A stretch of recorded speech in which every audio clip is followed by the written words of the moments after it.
Hello student, मैं रमाकांत स्वागत करता हूं आज के इस वीडियो में, जिसमें हम लोग क्लास 10th का मैथ पढ़ने वाले हैं। और आज हम लोग क्वेश्चन पेपर सॉल्व करेंगे। प्यारे बच्चों, आज का ये वीडियो बहुत ही महत्वपूर्ण है, तो चलिए बिना देरी किए क्लास को स्टार्ट करते हैं और क्वेश्चन समझते हैं। शुरुआत में जो निर्देश दिए गए हैं वो पुराने हैं, ठीक है, तो वो आप लोग इसको मन करेगा पढ़ लीजिएगा, नहीं तो कोई दिक्कत नहीं है। यहाँ से आप लोग के क्वेश्चन स्टार्ट हो रहे हैं। जैसे देखेंगे आज के सेशन का पहला क्वेश्चन बहुविकल्पीय है। इनमें क्या कह रहा है, किन्हीं दो संख्याओं का एलसीएम 60 है तथा एचसीएफ 3 है। एक संख्या 12 है तो दूसरी संख्या होगी, मतलब कितनी होगी, आपको ये बताना है। तो इस तरह के क्वेश्चन के लिए हम लोग क्या करते हैं, फार्मूला लगाते हैं, पहली संख्या गुणे दूसरी संख्या इक्वल टू एलसीएम गुणे एचसीएफ। ठीक है, उसी फार्मूले पर ये सॉल्व हो जाएगा। ठीक है, तो पहली संख्या मान लेते हैं n1 रहा होगा, और दूसरी वाली संख्या कितनी n2, इक्वल टू कितना हो जाएगा, एलसीएम इंटू एचसीएफ हो जाएगा, एलसीएम इंटू एचसीएफ। अब पहली संख्या 12 दिया गया है तो इसको मैं 12 लिख दे रहा हूँ। दूसरी संख्या ज्ञात करनी है तो इसको मैं मान ले रहा हूँ यक्स है। ठीक है, एलसीएम दिया है कुछ 60, तो यहाँ पर लिख लेते हैं 60, और एचसीएफ कितना है 3 है, तो यहाँ पर मैं लिख दे रहा हूँ 3। ठीक है, आगे सॉल्व कर लेंगे इसको, कोई दिक्कत ही नहीं है। यक्स को रो कर रखो, बाकी यहाँ कितना हो जाएगा 60 गुणे 3, और इसके नीचे कितना आ जाएगा 12 आ जाएगा। ठीक है, इसको काट दो, 12 की 12 और 12 पंचे कितना हो जाएगा 60 हो जाएगा। तो x इक्वल टू कितना हो जाएगा 5 गुणे 3, और गुणा करेंगे तो कितना आ जाएगा 5 या 15। तो इस क्वेश्चन का कौन सा जो दिया गया है दूसरा ऑप्शन आप लोग का सही आंसर हो जाएगा। चलिए बढ़ते हैं अगले क्वेश्चन की तरफ और उसका सॉल्यूशन करते हैं हम लोग। यहाँ पर देखेंगे, मैं इसको थोड़ा सा जूम कर दे रहा हूँ, ज़्यादा नहीं। देखेंगे, बताएंगे क्या क्लियर दिख रहा है तो हम लोग इसका सॉल्यूशन करें। हाँ ठीक है, कोई दिक्कत नहीं। इसमें क्या है, एक शून्योत्तर परमेय संख्या और एक अपरमेय संख्या का गुणनफल होता है। क्या होता है आपको ये बताना है। मतलब एक कोई परमेय संख्या ले लो, जैसे ले लेते हैं 2 लेते हैं, ठीक है, 2/3 ले लीजिए, ठीक है, 4 ले लीजिए, 5 ले लीजिए, ठीक है, या बटे में लिख लीजिए 5/11। ये सारी संख्या क्या हो जाएंगी, परमेय संख्या। और एक अपरमेय संख्या ले लीजिए, जैसे अंडर रूट कितना हो गया, मान लेते हैं 3 है, अंडर रूट 2 है, या फिर इस तरह से बटे में संख्या ले लीजिए, अंडर रूट 5/2। ठीक है, तो इन सारी संख्याओं का मतलब परमेय और अपरमेय का जब गुणा करेंगे तो उनका गुणनफल क्या होगा आपको ये बताना है। ठीक है, तो गुणा करते हैं, जैसे मान लेते हैं यहाँ से एक संख्या उठा ले रहे हैं, यहाँ से तो कितना हो जाएगा 2 अंडर रूट 3 हो जाएगा, और ये क्या होता है हमारा अपरमेय संख्या होता है। ठीक है, तो इस क्वेश्चन का कौन सा जो दिया गया है पहला ऑप्शन यहाँ पर सही आंसर हो जाएगा। हमेशा क्या आएगा, ये अपरमेय ही संख्या आएगा, परमेय संख्या आने का कोई चांस ही नहीं बनता। इसके बाद बढ़ेंगे हम लोग तीसरे क्वेश्चन की तरफ और इसका सॉल्यूशन करेंगे। इसमें क्या है, रेखा युग्म समीकरण x plus 2y minus 5 equal to 0, 4x plus 8y minus 20 equal to 0 के हल होंगे। किस तरह से इनके हल होंगे आपको ये बताना है। ठीक है, तो हल निकालने के लिए सबसे पहले यहाँ से निकाल लो, a1 की वैल्यू कितनी आएगी, इसके लिए 1 हो जाएगा, b1 की वैल्यू 2, और c1 की वैल्यू कितनी हो जाएगी, -5 हो जाएगा। यहाँ से निकालेंगे a2 की वैल्यू कितनी आएगी, 4 हो जाएगी। उसके बाद में b2 की वैल्यू कितनी होगी, 8 होगी, और c2 की वैल्यू निकालना चाहेंगे तो कितना आएगा, ये आएगा -20 आएगा। सारी वैल्यू चेक कर लो, रख लो मतलब वैल्यू, तो a1/a2 कितना आएगा, यहाँ पर मैं निकाल दे रहा हूँ, a1/a2 कितना हो जाएगा, यहाँ से देखिए 1 और कितना होगा 4, यानी कि 1/4 आ जाएगा। इसके बाद निकाल लेते हैं हम लोग b1/b2। b1/b2 निकालेंगे तो कितना आ जाएगा, ये आ जाएगा 2/8। जब इसको सॉल्व करेंगे तो कितना आ जाएगा, ये भी आ जाएगा 1/4। ठीक है, अब c1/c2 मैं यहाँ पर निकाल दे रहा हूँ, c1/c2 तो कितना हो जाएगा -5, और बटे में कितना हो जाएगा, -20 हो जाएगा। ठीक है, ये क्या हो जाएंगे, आपस में कट जाएंगे तो कितना आ जाएगा, 1/4 आ जाएगा, 4×5 = 20 होता है, यानी कि तीनों बराबर आ रहे हैं, 1/4 ये भी आया, 1/4 ये भी आया, 1/4 ये भी आया। ठीक है, तो अगर जो तीनों बराबर आ रहे हैं तो इसकी क्या हो जाएंगे, अपरिमित रूप से अनेक हल होंगे। ठीक है, तो इस क्वेश्चन का कौन सा जो दिया गया है दूसरा ऑप्शन सही आंसर होगा। अद्वितीय हल होने का कंडीशन क्या होता है, a1/a2 नॉट इक्वल b1/b2। ठीक है, कोई ना हल हो, इसका कंडीशन होता है a1/a2 equal to b1/b2 not equal c1/c2। ठीक है, तो इन सारी कंडीशन को आप लोग याद रखिएगा, एग्जाम में किसी पर भी क्वेश्चन बन सकता है। ठीक है, यहाँ पर कंडीशन कौन सा होगा, ये आया है a1/a2 equal to b1/b2 equal to c1/c2 आया है यहाँ पर। नेक्स्ट क्वेश्चन की तरफ बढ़ेंगे हम लोग, 4 नंबर क्वेश्चन की तरफ, और इसका आंसर आप लोग बताएंगे क्या होगा। वह सबसे बड़ी संख्या जिसमें 70 और 125 को विभाजित करने पर क्रमशः शेषफल 5 और 8 प्राप्त होता है। ठीक है, तो क्या करिए, सबसे पहले जो क्रमशः शेष बच रहे हैं उनको बाहर निकाल लो। ठीक है, तो 70 में से 5 घटाएंगे तो कितना मिलेगा हमको, 65 मिलेगा। ठीक है, और यहाँ पर 125 लिखा गया, इसमें से 8 अगर जो घटाते हैं तो कितना मिलेगा, 117 मिलेगा। ठीक है, यहाँ तक तो कोई दिक्कत है नहीं। अब इनका क्या कर लीजिए, HCF निकाल लीजिए। HCF किसका किसका निकालना हमें, 65 और 117 का। HCF में जो कॉमन होते हैं वही लिखते हैं। ठीक है, तो 13 से ये भी कट जाएगा, 13 से यही हाईएस्ट कॉमन फैक्टर होता है ना, तो हाईएस्ट कॉमन कौन मिलेगा, इसमें 13 मिलेगा। तो इस क्वेश्चन का कौन सा जो दिया गया पहला ऑप्शन सही आंसर है। ठीक है, आप लोग को मन करेगा तो इसको फैक्टर मेथड से सॉल्व कर लीजिएगा, या फिर आप लोग डिवाइड मेथड जो भी लगाते हैं उससे सॉल्व कर सकते हैं। लेकिन सिर्फ सबसे आसान तरीका क्या है, इसका फैक्टर कर लीजिएगा, आराम से आंसर मिल जाएगा। 13 5 65 होता है जो। इसको देखिए 5 नंबर क्वेश्चन, इसमें क्या होगा, इसका आंसर जल्दी से बताएंगे आप लोग। 3 के प्रथम 5 गुणजों का योग है, इसमें से कौन है। 3 का प्रथम गुणज कितना हो जाएगा, 3 हो जाएगा। ठीक है, उसके बाद 3 दूना 6, उसके बाद में आगे बढ़ता जाएगा डॉट डॉट डॉट करके, और 5वां गुणज कितना हो जाएगा, 3 का 15 हो जाएगा। ठीक, इनका योग बताना है। तो इसमें प्रथम पद हम लोग पूछेंगे तो कितना होगा, 3 होगा। ठीक है, डी कितना आएगा, इसमें से इसको घटा दो तो कितना आ जाएगा, 3 आ जाएगा। और लास्ट वाला पद कितना आ जाएगा, 15 आ जाएगा। हमें निकालना क्या है, एस एन निकालना है। एस एन बराबर होता है n/2, उसके अंदर ब्रैकेट में क्या होता है, a plus L. n/2 a plus क्या होता है, यल होता है। तो इसी फार्मूले पर हम इसको लगाएंगे और कुछ नहीं है इसमें। देखिए यहाँ से n की वैल्यू कितनी है, 5 गुणज निकालना तो 5 लिख लेंगे, और बटन कितना आ जाएगा, 2। a की जगह पर कितना होगा, 3, और यल की जगह पर कितना होगा, 15 होगा। आगे सॉल्व करते हैं तो कितना हो जाएगा, 15 3 कितना हो जाएगा, 18 हो जाएगा ना ये, यानी कि 5/2, और गुणे कितना हो जाएगा, 18 हो जाएगा। 2 से काटेंगे, 2 1 2, और दोनों 18 हो जाएगा ये। जब इसको सॉल्व करते हैं तो 9 बचे कितना हो जाएगा, 45 हो जाएगा। तो इसके अकॉर्डिंग इस क्वेश्चन का कौन सा जो दिया गया पहला ऑप्शन यहाँ पर सही आंसर हो जाएगा। आगे एक क्वेश्चन दिया गया है, ठीक है, इसमें चेक करके बताना है। ठीक है, इनमें से कौन सा कथन सही है, मतलब इन कथनों पर विचार करना, नीचे इसके ऑप्शन दिए गए उनका आंसर बताना आपको। पहले चेक करते हैं, इसमें विपरीत कर निकालते हैं क्या चल रहा है इसमें। तो डी का फार्मूला क्या होता है, डी बराबर b² - 4ac, ये विविध कर का सूत्र होता है। अब यहाँ से b की वैल्यू कितनी हो जाएगी, -4, तो -4 का स्क्वायर यहाँ पर रखेंगे हम लोग, -4, ए की जगह पर कितना आने वाला है, 2, और सी की जगह पर कितना हो जाएगा, यहाँ से देखेंगे 3। सॉल्व करेंगे, 4 चौका 16 हो जाएगा, माइनस में यहाँ कितना हो जाएगा, 4 दूना 8, और 8 तरीका कितना हो जाएगा, 24 हो जाएगा। वैसे भी कर सकते हैं, कोई दिक्कत नहीं है। और 24, अब इसको सॉल्व करना, घटाएंगे तो कितना आ जाएगा, ये हो जाएगा 8 हो जाएगा। 16 4 20, और 4 कितना हो जाएगा, 24 हो जाएगा। इसमें आंसर आएगा माइनस में आएगा। माइनस में आने का क्या हो जाएगा, ये इसके जो विविध कर हैं, ठीक है, शून्य से कम है। ठीक है, तो पहला तो सही दिख रहा है, शून्य से कम है। मूल वास्तविक नहीं होंगे, माइनस से तो वास्तविक कहाँ से हो जाएगा। समीकरण का विविध कर कितना दिया गया है, शून्य है, ये नहीं है। समीकरण का जो विविध कर दिया गया है शून्य नहीं, ये तो गलत चल रहा है। तो इसके बाद में लिखा गया है समीकरण के मूल वास्तविक है, वास्तविक कहाँ दिख रहे हैं, माइनस में, तो क्या हो जाएगा, ये वास्तविक नहीं होगा, तो ये भी गलत होगा। इसमें पहला और दूसरा ऑप्शन सही आंसर दिख रहा है। देखिए कहीं ऑप्शन में दिया गया है पहला दूसरा, शायद अगले पेज पे होगा। हाँ देखेंगे यहाँ पर पहला दूसरा दिया गया है कौन से, पहले ही ऑप्शन में, तो इस क्वेश्चन का कौन सा पहला ऑप्शन सही आंसर हो जाएगा। यहाँ पर देख लीजिए, मैंने पहला दोनों ही लगाया है। ठीक, कहाँ गया जी, यहाँ पर देखिए। हाँ, इसके बाद बढ़ेंगे हम लोग 7वें क्वेश्चन की तरफ, और इसका आंसर क्या होगा आप लोग बताएंगे। क्लियर दिख रहा है कि नहीं, आप लोग बताइए जल्दी से। इसमें है क्या, ए ओ बी एक आयत है जिसके 3 शीर्ष ए ओ बी हैं, इसके विकर्ण कौन सा होगा, आपको ये बताना है। तो पहले बनाइए इसको, उसके बाद में सॉल्व करेंगे हम लोग। आयत बनाना था, मैंने बना दिया यहाँ पर आयत। इसका नामकरण कर दो, इसको मान लेते हैं ए है, बी है, ए ओ बी है, सॉरी, इसका नाम जैसे दिया गया वैसे स्टार्ट करो, ए ओ बी और सी।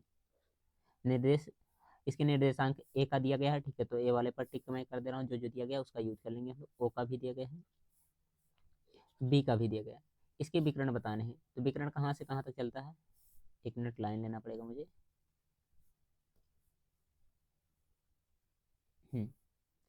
जैसे इसको मिला दें, ठीक है, ओ को सी से मिला दें, विकर्ण हो जाएगा ए से बी को मिला दें तो ये भी विकर्ण होगा। विकर्ण आपस में क्या होते हैं, आयत के बराबर होते हैं, ठीक है, तो इसलिए मैंने इसको मिला लिया इस तरह से। अब आगे क्या होगा, ए और बी के बीच की दूरी निकाल लो, वही क्या हो जाएगा, आपका विकर्ण हो जाएगा। तो ए यहाँ पर दिख रहा है और बी यहाँ पर दिख रहा है। दूरी का सूत्र लगाओ, दूरी का सूत्र क्या होता है, ए बी की दूरी निकालनी है, अंडर रूट में x2 माइनस x1 का whole square plus y2 minus y1 का होल स्क्वायर। यहाँ पर वैल्यू रखेंगे हम लोग, किसी किसी को मान लीजिए जो जिसको मानना है, इसको मान लेते हैं हम लोग x1 y1 x2 y2, ठीक है। अब वैल्यू पुट करना है तो यहाँ से कितना हो जाएगा, x2 की जगह पर 5 माइनस में x1 की जगह पर 0 है तो 0 रख देंगे, इसका स्क्वायर होगा y2 माइनस y1 यानी कि 0 माइनस 3 का होल स्क्वायर, 0 माइनस 3 का होल स्क्वायर। इसको सॉल्व करते हैं तो कितना मिलेगा देखते हैं। 0 घटाने से कोई प्रभाव ही नहीं पड़ने वाला, 5 का स्क्वायर कितना हो जाएगा, 25 हो जाएगा ये, प्लस 3 का स्क्वायर कितना हो जाएगा, 9 हो जाएगा, 0 से कोई मतलब नहीं है, माइनस का स्क्वायर प्लस हो जाएगा। जोड़िए कितना आएगा, जोड़ने पर ये हो जाएगा 25 और 5 30 और 4 कितना हो जाएगा, 34 हो जाएगा अंडर रूट में 34 दिख रहा है यहाँ पर। तो इस क्वेश्चन का कौन सा जो दिया गया है, तीसरा ऑप्शन यहाँ पर सही आंसर हो जाएगा। क्लियर है सबको, यहाँ तक कोई दिक्कत तो नहीं है ना, नहीं दिक्कत है तो हम लोग अगले क्वेश्चन की तरफ बढ़ जाएंगे, कोई दिक्कत नहीं होने वाली है। आवाज़ सुनाई दे रहा है ना आप लोग को, शायद स्लो होगा, बढ़ा लीजिएगा वॉल्यूम जिनको कम आवाज़ सुनाई दे रहा होगा तो। इसको देखेंगे, 8 नंबर क्वेश्चन है, इसका सॉल्यूशन करेंगे। यदि समीकरण दिया गया है का एक मूल 1/2 है तो के का मान ज्ञात करो। जब भी मूल देकर के का मान पूछे, उठा करके इसमें रख दो, आंसर आराम से मिल जाएंगे, ठीक है। तो यहाँ पर कितना हो जाएगा, x की जगह पर 1/2 रखेंगे तो कितना हो जाएगा, 1/2 का होल स्क्वायर प्लस के इंटू कितना हो जाएगा, 1/2 और माइनस में कितना हो जाएगा, 5/4 इक्वल टू कितना, 0। यहाँ से 1/4 हो जाएगा ये, और जब ये सॉल्व करेंगे तो कितना आ जाएगा, k/2 माइनस में 5/4 इक्वल टू 0। इन सबको उधर भेज दो, चाहे इधर सॉल्व करने के बाद में उधर भेज देना, दोनों एक ही बात होगा। तो अगर जो सॉल्व करते हैं 1/4 और 5/4 को, तो कितना आ जाएगा, ये आ जाएगा 4/4 प्लस में कितना हो जाएगा, k/2 को उधर ही भेज लेते हैं, बार बार वही काम करने से कोई मतलब नहीं है, थोड़ा शॉर्ट करो इसको। जब उधर जाएगा तो माइनस में k/2 हो जाएगा, 4 से 4 कटेगा, कितना आ जाएगा, 1 गुणा होगा तो कितना हो जाएगा, 2 इक्वल टू कितना आ जाएगा, -k, और k बराबर निकालना चाहेंगे तो कितना आएगा, -2 आएगा। -2 में दिया गया सी वाले दूसरे वाले ऑप्शन में, तो इस क्वेश्चन का कौन सा दूसरा ऑप्शन सही आंसर यहाँ पर हो जाएगा। 9 नंबर क्वेश्चन इसके बाद देखेंगे और इसका सॉल्यूशन भी हम लोग करेंगे। इसमें क्या है, दो त्रिभुज समरूप होते हैं, कब समरूप होते हैं आपसे ये पूछना चाह रहा है, यदि इनके संगत कोण बराबर हों। जी हाँ, अगर जो संगत कोण बराबर नहीं होंगे तो त्रिभुज को हम लोग समरूप ही नहीं कर सकते हैं। जैसे मैं यहाँ समझा रहा हूँ, आप लोग समझिएगा। जैसे एक त्रिभुज ये है, दूसरा वाला ये है, इनके संगत कोण जब तक बराबर नहीं होंगे तब तक तो समरूप कहने वाली कंडीशन नहीं होगी। जैसे ये वाला कोण इसके बराबर कर दो, ये वाला कोण इसके बराबर कर दो, डबल ए हो जाएगा, और अगर जो ये वाला कर दो इसके बराबर, ठीक है, तो ये क्या हो जाएंगे, समरूप हो जाएंगे। समरूप होने के लिए डबल ए नियम लगा सकते हो या ट्रिपल ए, दोनों कंडीशन आप लोग फॉलो करवा सकते हो, दोनों सही आंसर हो जाएंगे। दूसरा वाला कंडीशन कहता है इनकी संगत भुजाएं एक ही अनुपात में हो। जी हाँ, संगत भुजाएं अगर जो एक ही अनुपात में होंगे, जैसे इसका अनुपात इसके साथ में ले रहे हैं, इसका अनुपात इसके साथ में ले रहे हैं, और इसका अनुपात इसके साथ में ले रहे हैं, ठीक है, अगर जो ऐसा भी मिल जा रहा है तब भी क्या कर रहे हैं हम लोग, समरूप कहेंगे। कौन सा, यस यस यस, समरूपता कंडीशन हो जाएगा। तो ये भी कंडीशन सही है, ये भी कंडीशन है, तो दोनों का उपचार कहाँ मिल रहा है, यहाँ पर हमें मिल रहा है उपयुक्त सभी वाले में, ठीक है। तो इस क्वेश्चन का कौन सा सी ऑप्शन यहाँ पर सही आंसर हम करेंगे। आगे देखेंगे अगला क्वेश्चन, ठीक है, ये बहुत बढ़िया क्वेश्चन है, क्वेश्चन नंबर 10, ठीक है, इसका सॉल्यूशन करेंगे। यदि एक समकोण त्रिभुज ABC में C 90 डिग्री है, तो पहले बनाते हैं हम लोग, उसके बाद में आगे पढ़ेंगे क्वेश्चन। ये त्रिभुज हो गया,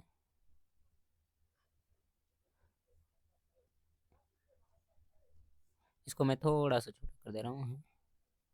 इसका नाम क्या है, सी वाले पर 90 डिग्री होना चाहिए, तो 90 डिग्री यहाँ पर दिख रहा है, सी हो जाएगा, इसका नाम दे दे रहे हैं, इसका नाम हो जाएगा कौन सा, ए, और इसका नाम है बी और इसका नाम है सी। चलो ठीक है, इस तरह से। अब इसमें क्या करा, AC की जो लेंथ दी गई है कितना 3 दिया गया है, ठीक है। और BC की लेंथ जो दी गई कितना 4 है, BC यहाँ पर दिया गया 4 दिया गया ये। अब इसके बाद में क्या करा, तो बिंदु C से जाने वाली मध्यिका की माप होगी। बिंदु C से जो मध्यिका जा रही है, ठीक है, इसकी माप क्या होगी, मध्यिका मतलब यहाँ से इसको ऐसे मिलाना है, ठीक है। तो इसकी लेंथ क्या होगी आपको यही बताना है। तो इसके लिए आप लोग इसको क्या करेंगे, त्रिभुज को सॉल्व कर लेंगे आराम से, ठीक है। सबसे पहले ये कर्ण दिया गया था और ये क्या था, जो दिया गया था आधार था। इसके बाद में लंब निकालेंगे, उसके बाद में इस वैल्यू को भी निकालेंगे। मैंने इसको बहुत डीप में समझाया, ठीक है। तो आप लोग डिस्क्रिप्शन बॉक्स में जो लिंक मिलेगा वहां से जाकर के पढ़ सकते हैं, कोई दिक्कत नहीं है। देखेंगे 11 नंबर क्वेश्चन और इसका सॉल्यूशन करेंगे आप लोग।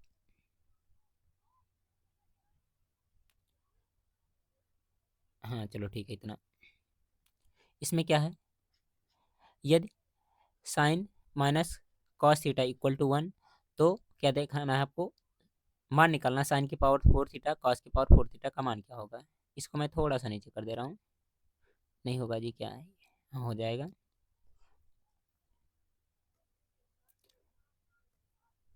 यहाँ से देखिए सबसे पहले दिया गया कितना है, साइन थीटा माइनस में कितना कॉस थीटा इक्वल टू कितना है 1 है। और अगर जो हम लोग निकालना चाहें तो देखिए इसका होल स्क्वायर कर दीजिए, तो कितना हो जाएगा ए स्क्वायर और कितना हो जाएगा प्लस में B square cos square theta और प्लस में कितना हो जाएगा 2AB 2 sine theta into cos theta equal to कितना हो जाएगा, इसका स्क्वायर करेंगे एक ही मिलने वाला है। ये तो पहला वाला समीकरण था, ये कौन सा था, दूसरा समीकरण हम लोग का, ठीक है। आगे आप लोग यहाँ पर देखिए, sign square theta plus cos square theta बराबर 1 होता, तो यहाँ पर 1 रख देंगे, प्लस में कितना हो जाएगा, यहाँ माइनस होगा ना, ये माइनस बी का होल स्क्वायर चला था, तो यहाँ पर माइनस होना चाहिए, जो कि गलत हो जाता अभी थोड़ी देर में। यहाँ पर माइनस में कितना हो जाएगा 2 sine theta into cos theta equal to 1। अब देखिए अगर जो 1 को इधर भेजेंगे घट करके 0 हो जाएगा, -2 sine theta into cos theta की वैल्यू कितनी आ जाएगी 0। तो इसका मतलब क्या हो जाएगा, यहाँ पर हम लिख सकते हैं sine theta into cos theta equal to भी 0 हो जाएगा। चाहे माइनस में इसको रखो 0 या फिर 0 माइनस को इधर भेजेंगे तब भी ये 0 ही रहने वाला। तो इसको मानिएगा आप लोग, दूसरा तीसरा जो भी समीकरण मानना चाहें, ठीक है। इसको माने थे, मान लीजिए जितना समीकरण मानना, कोई दिक्कत नहीं। हम लोग जानते क्या है, sine square theta plus cos square theta equal to कितना होता है, 1 होता है। फिर से दोनों साइड वर्क कर दो, तो कितना होगा, ये होगा साइन की पावर 4 थीटा प्लस में कॉस की पावर कितना हो जाएगा 4 थीटा, क्योंकि स्क्वायर था, स्क्वायर का स्क्वायर करेंगे तो कितना आ जाएगा 4 आ जाएगा, प्लस में 2 time sign theta into cos theta, ठीक है। तो ये स्क्वायर में चला तो स्क्वायर में ही लिखना पड़ेगा, sine square theta into cos square theta equal to कितना हो जाएगा, 1 चला तो 1 चलने देंगे हम लोग। अब यहाँ से देखिए साइन की पावर 4 थीटा जो है, इसकी वैल्यू हमें निकालनी है, बचा कर रखना, रहने दो ऐसे। कॉस की पावर 4 थीटा जो दिया गया है, इसको भी बचा कर रखना, तो रहने देंगे हम लोग। 2 ब्रैकेट के बाहर होगा और यहाँ पर कितना हो जाएगा sign theta into cos theta का होल स्क्वायर, ठीक है। यहाँ पर आप लोग समझ पाए दोनों का स्क्वायर है, तो एक साथ स्क्वायर कर सकते हैं इस पर ऊपर लगा करके हम लोग, इक्वल टू 1 चलने दो। अब देखिए sign theta into cos theta की वैल्यू 0 थी, तो यहाँ पर 0 पुट करेंगे तो ये पूरा पूरा 0 हो जाएगा, मतलब साइन की पावर 4 थीटा कॉस की पावर 4 थीटा इक्वल टू कितना आएगा, 1 आएगा। तो इसके अकॉर्डिंग इस क्वेश्चन का कौन सा पहला ऑप्शन सही आंसर हो जाएगा। बहुत ही अच्छा सा क्वेश्चन था ये। ये देखिए एनसीईआरटी का ही क्वेश्चन है, आप लोग इसका आंसर बताएंगे। 2 sine A equal to 2 sine A, sine 2A equal to 2 sine A तब सत्य होता है जब कि ए बराबर है, ए किसके बराबर है, जब 0 के बराबर होता है तब होता है, क्योंकि हम लोग जानते हैं अगर जो 0 का गुणा, ठीक है, 2 में करेंगे 0 हो जाएगा और साइन 0 अंश की वैल्यू 0 होती है, और यहाँ पर साइन 0 अंश का मान 0 और 0 में जब 2 का गुणा करेंगे फिर से 0 आ जाएगा। तो दोनों तरफ कौन कंडीशन सेटिफाई कराता है, पहला ऑप्शन इसका। आगे है 13 नंबर क्वेश्चन। 13 नंबर क्वेश्चन में क्या दिया गया है, 4 tan थीटा इक्वल टू 3। तो यहाँ से क्या निकाल सकते हैं हम लोग, tan थीटा निकाल सकते हैं। tan थीटा इक्वल टू कितना हो जाएगा, 3/4 हो जाएगा। हमें निकालनी है इसकी वैल्यू, तो यहाँ से सबसे पहले हम लोग ट्रायंगल बना करके इसको सॉल्व करेंगे। ट्रायंगल कैसे बनेगा, साइन थीटा निकालना है, कॉस थीटा निकालना है, तो tan दिया गया है, यहाँ से निकाल लीजिएगा। tan थीटा बराबर क्या होता है, लंब बटे आधार होता है, तो यहाँ हो जाएगा लंब और ये क्या हो जाएगा, आधार। यहाँ से तुलना करेंगे, सबकी वैल्यू आएगी, यहाँ पर पुट करेंगे, कर्ण की वैल्यू निकालेंगे, उसके बाद में इसमें रख देंगे वैल्यू, आराम से आंसर आ जाएगा। ठीक है, तो ये आप लोग होमवर्क में ट्राई करिएगा इसको। आगे 14 नंबर क्वेश्चन बहुत ही अच्छा सा है, इसको चलो कर लेते हैं हम लोग। लिखा कितना गया है, सेक ए प्लस tan ए 1 माइनस साइन ए किसके बराबर है। तो सेक ए को हम लोग क्या करेंगे, सबसे पहले चेंज कर लेंगे, जो यहाँ दिया गया है सेक को क्या लिख सकते हैं, 1/cos ए, प्लस tan को क्या लिख सकते हैं, साइन ए, और इसके बटन कितना आ जाएगा, cos ए हो जाएगा, और इसके गुणे में कौन चल रहा है, 1 माइनस साइन ए। देखिए अब इसके हर बराबर है तो अंश आपस में जुड़ कर जाएंगे, यानी कि कितना हो जाएगा, 1 प्लस साइन ए, और इसके नीचे कितना हो जाएगा, cos ए, और इसके गुणे में कौन चलाएगा, यहाँ से चलेगा 1 माइनस साइन ए। देखिए ए प्लस बी ए माइनस बी, ए स्क्वायर माइनस बी स्क्वायर का फार्मूला होता ना, यानी कि 1 माइनस कितना हो जाएगा, साइन स्क्वायर ए हो जाएगा ये, और नीचे कितना होगा, यहाँ से हो जाएगा cos ए। 1 माइनस साइन स्क्वायर ए क्या होता है, cos स्क्वायर ए, तो यहाँ हो जाएगा cos स्क्वायर ए, और बटे में कितना हो जाएगा, cos ए। स्क्वायर से cos क्या हो जाएगा, कट जाएगा, तो बचेगा केवल cos ए। ठीक है, तो इसके अकॉर्डिंग इस क्वेश्चन का कौन सा जो दिया गया है, चौथा ऑप्शन सही आंसर हो जाएगा। बहुत ही सिंपल सा क्वेश्चन था, कोई दिक्कत नहीं होना चाहिए इसमें। इसमें क्या है, यह त्रिज्या r सेंटीमीटर वाले एक वृत्त के एक त्रिज्यखंड का कोण थीटा है, तो त्रिज्यखंड का क्षेत्रफल क्या होगा, फार्मूला क्या होता है, थीटा बटे 360 पाई आर स्क्वायर,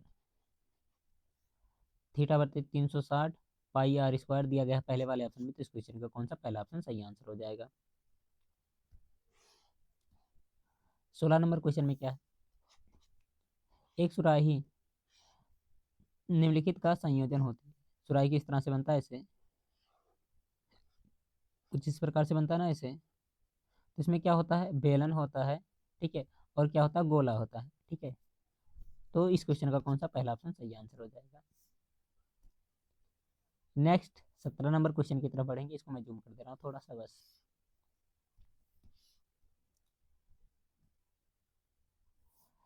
एक से 10 तक विषम संख्याओं का माध्य कितना होगा, तो 1 से 10 तक विषम संख्या कितनी हो जाएंगी, 1 होगा, फिर उसके अंदर कितना आएगा, 3 आएगा, 5 आएगा, उसके अंदर 7 आएगा, उसके अंदर कितना हो जाएगा, 9 हो जाएगा। इनका माध्य निकालना, सबको जोड़कर जितनी संख्या देगी उससे भाग लगा दो। 1 2 3 4 5 संख्याएं हैं, 5 से हम लोग भाग लगाएंगे, कितना हो जाएगा, 7 3 10, 7 3 10, और कितना हो जाएगा, ये हो जाएगा 5, यानी कि 20 5 25, और 25 बटे कितना हो जाएगा, 5, जब भाग लगाएंगे तो कितना आ जाएगा, 5 आ जाएगा। तो इसके अकॉर्डिंग इसका कौन सा चौथा ऑप्शन सही आंसर हो जाएगा। इसमें आपसे माध्यिका पूछा जा रहा है, ठीक है, माध्यिका इसका क्या होगा वो बताना है। तो देखिए माध्यिका निकालने के लिए सबसे पहले आपको फार्मूला निकालना पड़ेगा, ठीक है, फार्मूला याद होना चाहिए, सॉरी। ठीक है, तो देखिए सबसे पहले काउंट करेंगे, 1 2 3 4 5 6, 6 क्या हम लोग का सम संख्या है, तो सम संख्या वाला फार्मूला यहाँ पर लगाएंगे। फार्मूला क्या होता है, 1/2 n बाई, ठीक है, क्या होता है, n/2 वाला टर्म निकालते हैं, प्लस n/2 प्लस 1, ये वाला टर्म हम लोग यहाँ पर रख करके ऐड कर देते हैं। ठीक, n क्या है, जितने नंबर हम उसको काउंट करना होता है, 1/2, तो हम लोग पहले ऐसे रहने देंगे ही। यहाँ पर देखिए कितने पद हैं, 1 2 3 4 5 6, 6 का आधा कितना हो जाएगा, 3, और तीसरे नंबर पे कौन आएगा, 1 2 3, यानी कि 16 यहाँ पर लिख देंगे हम लोग, प्लस यहाँ पर 16, मतलब 3 n/2 कितना हो जाएगा, 3 और एक 4, यानी कि 17वां पद रखना, 17 नंबर यहाँ पर रखना पड़ेगा, तो 17 रख लेंगे। सबको जोड़ करके क्या करिए, 2 से भाग लगा दीजिए, तो कितना आ जाएगा, ये 16 2 32, एक 33 हो जाएगा, और 33 बटे कितना हो जाएगा, 2। तो इस क्वेश्चन का कौन सा तीसरा ऑप्शन सही आंसर हो जाएगा। ठीक है, ये माध्यिका निकालने का फार्मूला होता है, 9th क्लास में आप लोग को पढ़ाया गया होगा। आगे है 19 नंबर क्वेश्चन, इसमें आपसे क्या पूछ रहा है, माध्य दिया गया है, बहुलक दिया गया है, माध्यिका निकालना है। ठीक है, तो फार्मूले पर लगाएंगे, आराम से आंसर भी मिल जाएगा हमको इसका भी। फार्मूला क्या होता है, बहुलक बराबर 3 माध्यक, या फिर माध्यिका कहते हैं, जो भी कह लीजिए आप लोग, कहीं कहीं माध्यिका लिखता है, कहीं कहीं माध्यक लिखता है, माइनस 2 माध्य, ये होता फार्मूला। यहाँ से कितना हो जाएगा 3 गुणे माध्य का कितना दिया गया है, यहाँ पर दिया गया है, ये निकालना है। ठीक है, तो इसको यक्स मान ले रहे हैं। बहुलक दिया गया है 45, तो 45 यहाँ पर रख लो। माइनस में 2, माध्य कितना दिया गया 27, तो यहाँ पर लिख लेते हैं हम लोग 27। आगे क्या होगा, सॉल्यूशन इसका होगा, और क्या 45 तो ऐसे ही रहने वाला है, इनका गुणा करिए। ठीक है, तो कितना हो जाएगा 7 दूना 14 हो जाएगा ये, और इधर आकर के तो प्लस में होने वाला ये है। 14 का 4 एक कैरी हो जाएगा, 2 दूना 4 एक 5, यानी कि 54 हो जाएगा, इक्वल टू 3x। जोड़ेंगे कितना आ जाएगा 5 4 9, 5 4 9 इक्वल टू 3x। अगर जो x निकालना है तो कितना हो जाएगा, ये 3 से डिवाइड कर लो, 3 से भाग लगाएंगे तो कितना आ जाएगा 33, यानी कि 33। इस क्वेश्चन का दूसरा ऑप्शन यहाँ पर सही आंसर होगा। आगे है 20 नंबर क्वेश्चन। जब एक पासे को फेंका जाता है तो 3 से छोटी से एक विषम संख्या आने की प्रायिकता क्या होगी। 3 से छोटी विषम संख्या क्या होती है, 1 होती है। और कौन, 3 से छोटी संख्या केवल 1 ही होती है। और संभावना कितनी है, ठीक है 6 होते हैं ना, तो 1/6 इसकी प्रायिकता हो जाएगा। पासे कितने, पासे में मतलब 6 फलक होते हैं, ठीक है, तो कितना हो जाएगा 1/6 इसकी प्रायिकता होगी। अब इसके बाद में यहाँ से आपके वर्णनात्मक यानी कि लॉन्ग क्वेश्चन देखने को मिलेंगे। ठीक है, लॉन्ग नहीं मतलब लिखने वाले क्वेश्चन। शुरुआत में आपके 2-2 नंबर के क्वेश्चन है। ठीक है, जैसे ये पहला क्वेश्चन, स्पष्ट कीजिए कि ये जो संख्या दिया गया है एक भाज्य संख्या है, क्यों। ठीक है, एनसीईआरटी का क्वेश्चन है, आप लोग आराम से कर सकते हैं, कोई दिक्कत नहीं है। इसके बाद में ट्रिग्नोमेट्री का क्वेश्चन है, जैसे आपको बहुविकल्पी में दिया गया था सेम उसी तरह का क्वेश्चन है। कॉट थीटा दिया गया है इतना। ठीक है, यहाँ से क्या करेंगे, ट्रायंगल बनाएंगे आराम से, साइन कॉस टेन, उसके बाद निकालेंगे, साइन की जरूरत होगी और कॉस की जरूरत होगी, इसको रख करके सॉल्व करेंगे, आराम से आंसर मिल जाएगा। इसके बाद एनसीईआरटी का क्वेश्चन है, दो घनों जिनमें प्रत्येक का आयतन 64 सेंटीमीटर क्यूब है के संलग्न फलकों को मिलाकर एक ठोस बनाया जाता है, इससे प्राप्त घनाभ का पृष्ठीय क्षेत्रफल ज्ञात कीजिए। तो घन का सबसे पहले क्या करेंगे, हम लोग भुजा निकालेंगे, भुजा निकालने के बाद में क्या करेंगे, घनाभ बनाएंगे। घनाभ में क्या होगा, लंबाई, ठीक है, बढ़ेगी, चौड़ाई और ऊंचाई सेम सेम रहेगी। ठीक है, उसको लेकर के क्या करेंगे, घनाभ का पृष्ठीय क्षेत्रफल निकालेंगे। आगे आगे माध्य निकालने के लिए कह रहा है, तो माध्य निकालने के लिए जो भी विधि आपको अच्छा लगे उस विधि से निकाल सकते हैं, कोई दिक्कत नहीं है इसमें। ठीक है, 3 विधियां आप में बताई गई है। इसके बाद में इसमें क्या कह रहा है, बिंदु -4, 6 और बिंदुओं -6, 10 और 3, -8 को जोड़ने वाले रेखाखंड को किस अनुपात में विभाजित करता है। अभी रिसेंट में मैंने इंपॉर्टेंट क्वेश्चन का, ठीक है, सीरीज स्टार्ट किया है, तो उसमें मैंने इस तरह के क्वेश्चन करवाए हैं। अगर जो आप लोग इस तरह के क्वेश्चन करना चाहते हैं तो उसको देख सकते हैं, ये सारे के सारे क्वेश्चन आपके लिए इंपॉर्टेंट है। ठीक है, ये भी क्वेश्चन एग्जाम में हर बार आता रहता है इस तरह का क्वेश्चन, ये भी एक्स वाई वाला तो शायद सेम सेम क्वेश्चन मैंने कराया है, तो इसको भी जा करके देख सकते हैं, सब दूरस्थ वाले कंडीशन के हैं ये। अब इसके बाद में आएंगे आपके थोड़ा सा लॉन्ग क्वेश्चन होगा, 4 4 नंबर वाला क्वेश्चन। इसमें क्या है, 5 क्वेश्चन करने होंगे, जिसमें से कितना 6 क्वेश्चन दिया होगा। पहला आपके दूसरे चैप्टर से द्विघात बहुपद से है, एक दिया गया है बहुपद आपका, इसके शून्यांक ज्ञात करने हैं, गुणनखंड विधि से निकाल सकते हैं। शून्यांक निकालने के बाद में क्या करना है, शून्यांकों और गुणांकों के बीच संबंध की सत्यता की जांच करनी है, यानी कि alpha plus beta equal to कितना होता है -b/a, और alpha into beta equal to कितना होता है c/a। ठीक है, इस पर क्या करेंगे आप लोग, इसका जांच करेंगे। और ये क्वेश्चन आप लोग को याद होगा, मैंने टेस्ट पेपर में भी दिया था। ठीक है, आप लोग को मालूम होगा। क्या दो संख्याओं के वर्गों का अंतर इतना दिया गया है, छोटी संख्या का वर्ग बड़ी संख्या का 8 गुना है, तो दोनों संख्याएं ज्ञात कीजिए। आराम से लगाएंगे, कोई दिक्कत नहीं, आ जाएगा। ये वृत्त से क्वेश्चन है, हर बार के लिए इंपॉर्टेंट है, लगभग हर साल आता रहता है, हर एक सेट में आता रहता है।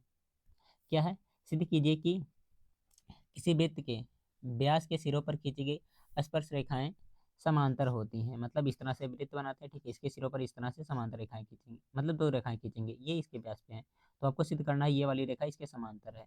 ठीक है, एकांतर को लेकर करते हैं, आराम से आपको मालूम भी होगा। इसके बाद में फिर से शायद ये कौन से चैप्टर से, वृत्त से ही क्वेश्चन है, आराम से करिएगा इसको। उसके बाद में प्रायिकता से क्वेश्चन है, और ये आपके सांख्यिकी से क्वेश्चन है। टोटल 6 क्वेश्चन हो गए, 6 में से केवल 5 ही आपको करना है, कितने 4 4 नंबर का ये होने वाला है। आगे इसके बाद में लॉन्ग क्वेश्चन। लॉन्ग क्वेश्चन में 2 2 क्वेश्चन का सेट रहेगा, एक एक क्वेश्चन करना रहेगा, 6 6 नंबर का होने वाला है। जैसे ये क्वेश्चन देखिए, बहुत ही इंपॉर्टेंट है, हर बार इस तरह का क्वेश्चन आता रहता है, तैयार कर लीजिएगा, मैंने 2 3 क्वेश्चन इस तरह के करवाए हैं। ठीक है, तो उसको कर सकते हैं, कोई दिक्कत नहीं है, या फिर इसको कर सकते हैं, ये एनसीईआरटी का एज टेस्ट क्वेश्चन, ये भी शायद एनसीईआरटी का ही होगा। इसके बाद में ट्रिग्नोमेट्री का क्वेश्चन इंपॉर्टेंट है, इसमें त्रिकोणमिति के अनुप्रयोग से 2 क्वेश्चन दिए गए हैं, दोनों में से कोई एक क्वेश्चन करना है, कितना 6 6 नंबर का ये है। अगर जो इनमें से कोई क्वेश्चन आपसे नहीं सॉल्व हो रहा तो आप लोग कहिएगा, मैं उसको अलग से किसी वीडियो में सॉल्व करवा दूंगा। ठीक है, वीडियो लंबा हो रहा है इसलिए मैं सभी क्वेश्चन आपको नहीं करवा रहा हूँ ये सब। इसको भी आप लोग देख लीजिए, स्क्रीनशॉट कर लीजिए। जिसको पीडीएफ चाहिए टेलीग्राम चैनल ज्वाइन जरूर कर लेना है। ओके, तो ये था आज का क्वेश्चन पेपर। उम्मीद करते हैं बढ़िया तरीके से आपने समझा होगा इसको। अगर जो समझ में आया है तो लाइक करिए, शेयर करिए। ठीक है, ओके, बाय बाय प्यारे बच्चों।